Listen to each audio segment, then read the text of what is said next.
I'm Beck. I'm a psychologist, and I talked yesterday about unconditional love and what that actually means. So, if we think about enlightenment, you can think about that as unconditional love. You can think about that as the ability to take the collective best interests, anybody's best interests, and take that into your own consideration and act out of a place of unity through the recognition that someone else's best interests are connected inherently to your own.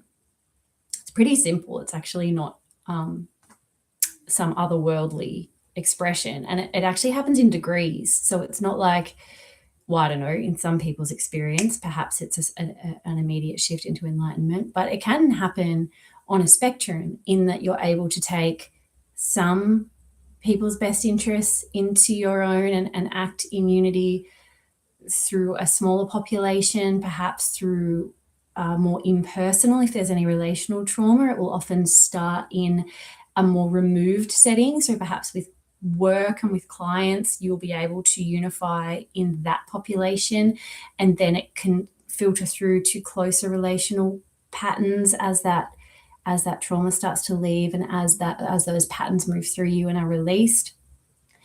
But what you'll find when you get to the crux of what's actually happening, and that you're releasing a lot of your singular identity of your own best interests above those, which has just been developed as a safety mechanism, a protective mechanism that we all have inherent in us, as you'll get to the point where that actually, the enormity of that is fully realized, and the enormity of the shift to begin to see anything outside yourself as an extension of yourself, and then what the implications are then for making decisions in your life and acting, holding an energetic blueprint that takes into consideration all that is around you. The enormity of that becomes quite overwhelming, and what you'll feel is a sense of a lot of anxiety, and you might not know why, because we're all moving towards this state of consciousness, whether we're aware of it consciously or not. We are all moving into a more unified field. It's happening anyway, but the less aware of it you are, the more anxious you're going to feel, as you just have this sense of vague threat vague threat to yourself, threat to your finances, threat to your job security. I don't know what story will turn up in your life for you to attach that vague feeling of threat or that vague feeling of unsafety to, but there'll be an aspect, even if it's just in your own internal landscape, you feel threatened by it. You feel threatened by its intensity, or perhaps the feeling of out of control. There is an internal feeling of unease. So whether it's in your internal, external world, because we are all moving to this collective, more unified way of relating, the fear that comes up with that disillusion is really quite palpable, and perhaps just knowing that it is a universal collective experience might bring you some ease. Probably not, because it's still really tangible, it's still really palpable and visceral, and you still have to move through it.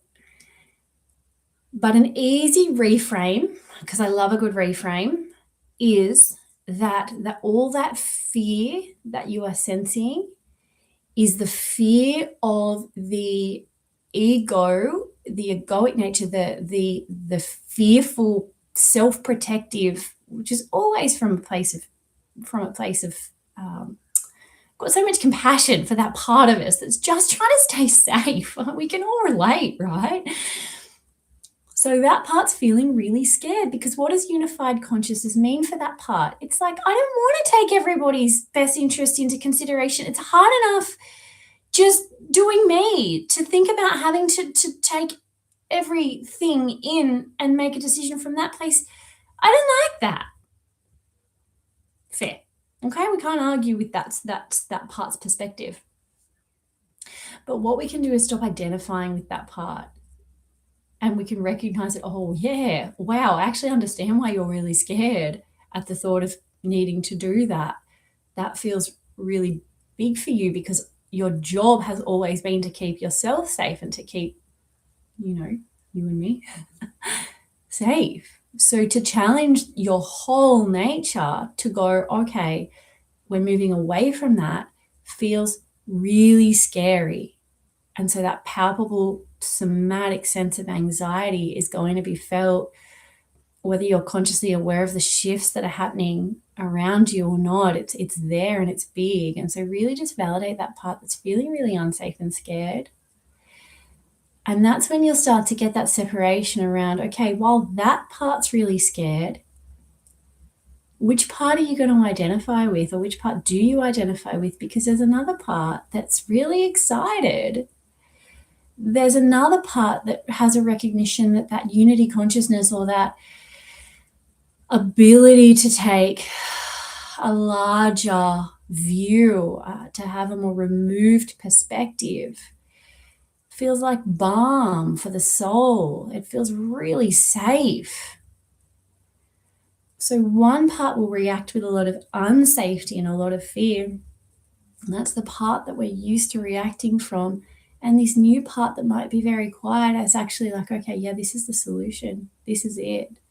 This is balm for humanity. And that feels really nice when I rest in that balm. And then the trick will be dancing between the two and catching yourself when you fall into that fear. And you don't even need to make a conscious story about it. You don't even need to say to yourself, oh, this is the ego. All you need to do is feel that feeling of frantic urgency, of fear, of needing to protect, and then relax your muscles. You don't even need to say anything internally to your mind. Just relax the jaw. Open that heart space, relax your shoulders, feel the feeling of the bottom of your feet connected to your shoes, to the ground, to whatever. And take an exhale. And that's slowly how you can create a gap between the part that feels so much unsafety and the part that's cheering at this new recognition of collective consciousness or unity consciousness.